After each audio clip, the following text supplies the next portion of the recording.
How to share your referral code on Binance.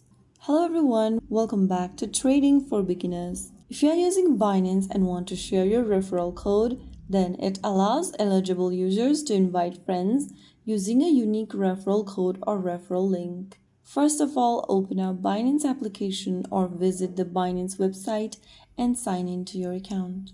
After you're signed in, from the home page, tap on the menu button at the top left corner. Now you'll see this expanded menu. Simply go ahead and tap on Referral from the bottom menu.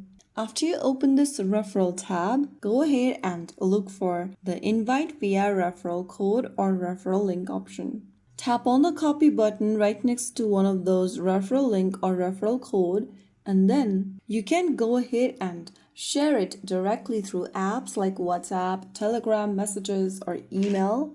Send the referral code or link to your friends you want to invite and ask your friends to enter the referral code during registration or signing up for Binance through your referral link to ensure it's applied correctly. And that's it. You've successfully shared your Binance referral code.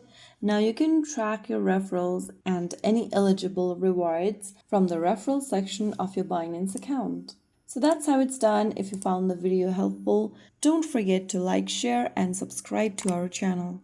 I will be back again in the next video. Thank you for watching.